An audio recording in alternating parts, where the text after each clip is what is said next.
Les amis, hay Liga. Comme on dit en Espagne, la Liga est en feu. Regardez, voici la une du Mundo Deportivo de ce lundi matin avec ce titre. Le Barça n'est plus qu'à 2 points, les amis. Les Catalans se sont imposés hier à Séville 4-1 pour frapper un grand coup, un golpe, à la une de Sport et faire que les 3 premiers se tiennent dans un mouchoir de poche, dans un point de la main pour l'expression espagnole, en un Puño, c'est la une de As. Alors regardez le classement. Après le nul, vous le savez, un partout dans le derby samedi, Real 50 points, Atlético à 1 point, et oui, le Barça est à 2 points. Et regardez la deuxième colonne, avançant l'état de forme avec le nombre de points sur les 5 dernières journées. Madrid reste leader avec 10 points sur 15 possibles. Mais attention, page intérieure de Marca. Le mur d'Ancelotti, hecho añicos. Alors, hacer añicos en espagnol, les amis, signifie se briser. Nouveau coup dur en défense. Lucas Vázquez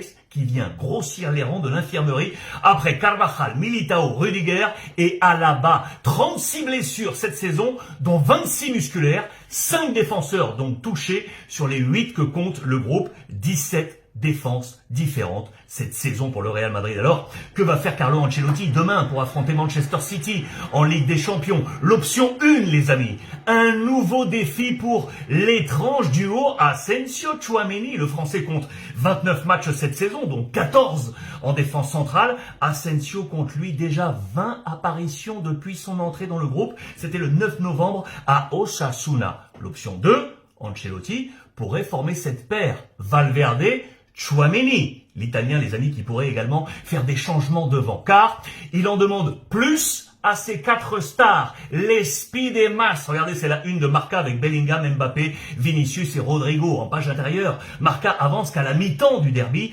Ancelotti aurait demandé plus d'intensité à son artillerie offensive, pouvant laisser présager des changements à suivre. D'ailleurs, regardez, aucun Madrilène dans le 11 type de Marca cette semaine. Un Catalan, Pedri, qui effectivement a été le guide d'un super Barça à Séville. Regardez à droite, avec les notes de Marca, 3 étoiles sur 3 pour le numéro 8, tout comme Rafinha, buteur. Le bémol, Fermin, que je vous ai encadré, vous le voyez, entre à la place de Gavi, 17 minutes de jeu, un but, mais également un carton rouge direct pour cette faute que vous voyez là sur Sceaux. Mais, eh bien, le Barça de Flick déroule et se rapproche de la place de leader, notamment avec une attaque de feu, 64 buts en 23 matchs de Liga. Lewandowski a encore marqué pour consolider cette première place au classement Pichichi avec 19 buts, devant Mbappé que vous voyez en bas à gauche à 3 unités et Rafinha à 6. Cette Liga, les amis, est en feu. Alors, qu'en pensez-vous? Vous, comment avez-vous vécu ces 2 matchs? J'aimerais avoir vos avis. Non mais là j'ai même plus les mots pour le décrire. Ça fait longtemps que je vois ce mec là jouer, mais à aucun moment j'ai l'impression qu'il force sur le terrain. Je sais pas ce qu'il a activé dans son pied depuis un moment, mais là c'est caviar sur caviar. Est-ce qu'on peut parler de cette passe qu'il fait à Lamine Yamal? Le gars il a juste à piquer, et le pire c'est que quand il fait des passes, il met même pas de puissance. Il a juste à piquer d'une manière le ballon par là où il a envie. C'est des caviars où t'as même pas besoin de faire un effort, t'as juste à mettre le ballon dedans. Malheureusement là Lamine Yamal il a cogné le gardien. Franchement sur ce coup là le gardien de Séville il a été très fort. Ce taré il aurait pu s'arrêter à là, mais non, ça c'est mal connaître Pedri. Pour moi la passe qu'il fait sur le but de Fermin Lopez c'est de la sorcellerie. Je veux rien comprendre comment il a fait pour voir Fermin Lopez dans cet angle là. Il y avait 2 joueurs de Séville sur Fermin Lopez.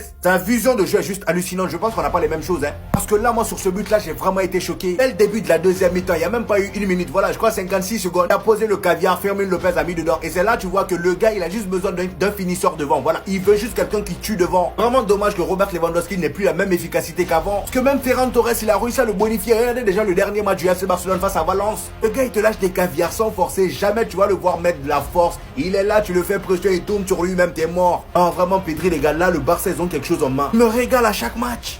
Je comprends mieux maintenant pourquoi on dit dans la vie là faut pas compter sur quelqu'un. Après Valence c'est maintenant au tour de Séville de nous décevoir. Le 5e match consécutif que vous perdez face au Barça, vous en avez pas marre? En première mi-temps vous les avez posé problème en jouant bloc bas bien aligné. Regardez même la rapidité avec laquelle vous avez égalisé. J'étais là, je me disais enfin Séville va aller arracher cette victoire là. Eh ben non, ça c'était dans mes rêves. Il a fallu que Fermin Lopez rentre, que ce sorcier décide de faire opérer sa magie. Le tour était joué, voilà. Le frérot il est rentré, 56 secondes, il a marqué son but et quelques minutes après il est sorti. Fermin Lopez mon ami, toi aussi je t'aime bien mais le tacle là t'es pas allé aller doucement, hein. Aurait pu casser son pied là. Donc pour moi, le carton rouge est totalement mérité. Juste après le but de Fermin Lopez, t'as Rafinha aussi qui décide d'allumer le goal à son tour. Hein. Franchement, la frappe, elle était terrible. Hein. Le pire, c'est qu'il faisait pas un bon match. Sa première mi-temps là était moyenne. En fait, ça, c'est vraiment la nouvelle version de Rafinha. Même quand il fait des mauvais matchs, il est quand même décisif. Ça, c'est la marque des grands joueurs. Il est sur son année Ballon d'Or. Moi, je le dis et je le répète, il remporte la Ligue des Champions. Comptez même pas sur quelqu'un d'autre pour venir l'arracher le Ballon d'Or là. C'est sûr et certain. Pendant qu'il joue à 10 contre 11, bien évidemment, le Barça n'a pas eu pitié. Et pourquoi je vous dis, ces gens-là, c'est des harceleurs pro max. Éloignez-les de ces petits clubs là. Les Séville, les Valence, même eux-mêmes. Je pense que eux, ils sont hors sujet maintenant. Dites-vous que le Barça cette saison en Liga, c'est 64 buts marqués pour 23 matchs. Et bah, je vous laisse deviner combien de buts. Voilà, eux, ils sont pris dans les 64.